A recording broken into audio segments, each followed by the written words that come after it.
This channel does not promote any violent, harmful or illegal activities. All content provided by this channel is meant for an educational purpose only. পানিহাটির বাসিন্দা প্রদীপ করের আত্মহত্যা ঘিরে রাজ্য জুড়ে তীব্র রাজনৈতিক চাঞ্চল্য। পরিবারের দাবি, এনআরসির আতঙ্কে আত্মহত্যা করেছেন তিনি, এমনটাই সুইসাইড নোটে উল্লেখ। কিন্তু বিজেপির দাবি, ভোটার তালিকায় নাম থাকা সত্ত্বেও এনআরসির আতঙ্কে কেন আত্মঘাতী হলেন তিনি, তার উত্তর দিতে হবে সরকারকে। অন্যদিকে অভিষেক বন্দ্যোপাধ্যায় ঘটনাটির জন্য দায়ী করেছেন কেন্দ্রীয় স্বরাষ্ট্রমন্ত্রী অমিত শাহ ও মুখ্য নির্বাচন কমিশনার জ্ঞানেশ কুমারকে। দুই শিবিরের দোষারোপে এখন উত্তপ্ত রাজ্য রাজনীতি।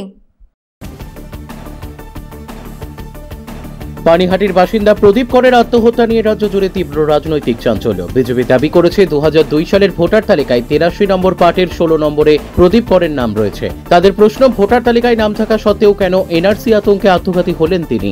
মৃতের পরিবার জানিয়েছে, এনআরসি আতঙ্কেই প্রদীপ কর আত্মহত্যা করেছেন এবং সুইসাইড নোটেও সে কথা লেখা। তবে বিজেপির রাজ্য সভাপতি সুকান্ত মজুমদার ওই নোটের সত্যতা নিয়ে প্রশ্ন তুলে তদন্তের দাবি করেছেন। অন্যদিকে বুধবার পানিহাটিতে প্রদীপ করের পরিবারের সঙ্গে দেখা করতে যান তৃণমূলের সর্বভারতীয় সাধারণ সম্পাদক অভিষেক বন্দ্যোপাধ্যায়।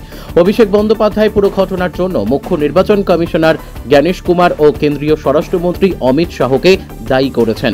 তিনি প্রশ্ন তুলেছেন, জ্ঞানেশ কুমারের বাবার নাম ভোটার লিস্টে আছে, দেখাতে পারবেন? তিনি হুঁশিয়ারি দিয়ে আরো বলেন, স্থানীয় বিজেপি নেতারা এলাকায় প্রচারে এলে বাবা ঠাকুরদার সার্টিফিকেট নিয়ে আসতে বলবেন, যদি না দিতে পারে তাহলে গাছে বেঁধে রাখবেন।